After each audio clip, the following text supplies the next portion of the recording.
Bagi Anda yang diberkati lewat renungan malam ini, silahkan like, share, dan subscribe agar semakin banyak orang mengalami realita Tuhan yang nyata.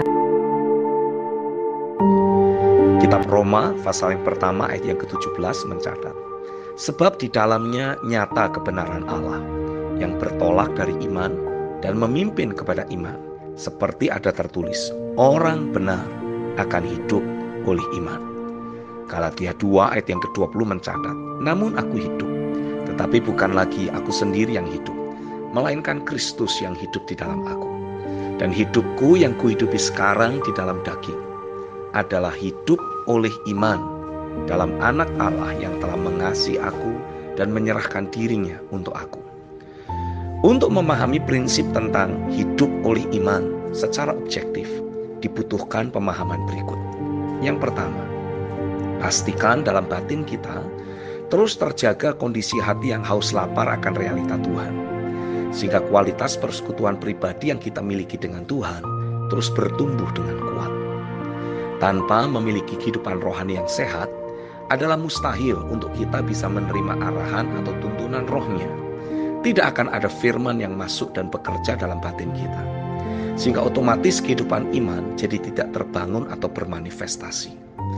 Iman hanya akan bekerja atau bermanifestasi dalam hidup seseorang saat ada kuasa firman yang masuk ke dalam hidupnya. Dan hal tersebut hanya akan dapat dialami oleh mereka yang memiliki kualitas hati yang terus tertuju kepada kebenaran atau selalu haus lapar akan realita Tuhan. Tanggulangi segala bentuk sikap hati atau gaya hidup yang duniawi atau kedagingan, sehingga tidak akan ada percampuran dalam batin kita. Jika kita mau mengasihi Tuhan, tidak boleh ada ruang untuk mencintai dunia ini di dalam batin kita. 1 Yohanes 2 ayat yang ke-15.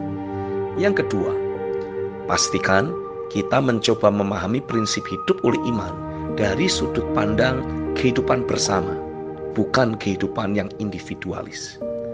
Seringkali orang percaya mencoba memahami prinsip hidup oleh iman dari sudut pandang kehidupan individu dirinya, sehingga hanya bisa dipahami atau ditarik pemahaman sampai pada titik meraih keberhasilan atau kesuksesan dalam hidupnya saja.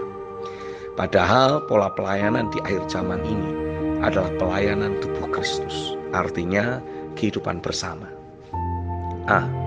Disinilah pentingnya seseorang menanam diri atau meleburkan diri dalam suatu rumah rohani, agar ia dapat ikut berpartisipasi mewujudkan pelayanan tubuh Kristus. B. Disinilah pentingnya seorang jemaat memiliki kualitas hubungan yang sehat dengan seorang papa rohani atau pemimpin jemaat. Tuhan menetapkan untuk selalu ada seorang pemimpin yang mengayomi suatu jemaat lokal. Dan melalui sang pemimpinlah Tuhan akan mewujudkan pola pelayanan tubuh tersebut. C. Ketika orang percaya yang bersangkutan memiliki persekutuan yang hidup dengan Tuhan, dan ia meleburkan diri dalam suatu jemaat lokal atau ada dalam suatu pengkafaran seorang pemimpin rohani, maka orang percaya yang bersangkutan akan jadi lebih mudah menerima arahan atau tuntunan atau visi dalam hidupnya. Apa yang ia terima secara pribadi dari Tuhan diteguhkan oleh sang pemimpin atau bapa rohani. Ia sendiri juga jadi dapat dengan mudah menerima arahan atau tuntunan yang ia butuhkan untuk menggenapi visi tersebut melalui sang bapa rohani. D.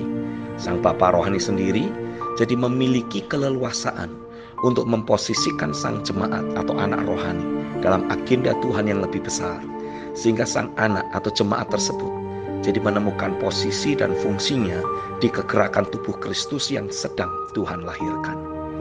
E. Justru di saat sang anak atau jemaat merasa bahwa visi atau arahan yang ia terima dari Tuhan dan diteguhkan oleh sang bapa rohani adalah sesuatu yang terlalu besar baginya, di saat itulah dibutuhkan bekerjanya suatu pengambilan keputusan untuk tetap melangkah mengikuti arahan yang ada. Keputusan untuk tetap taat pada arahan tanpa mau terdistract oleh berbagai fakta atau keterbatasan lahiriah adalah sebuah tindakan iman.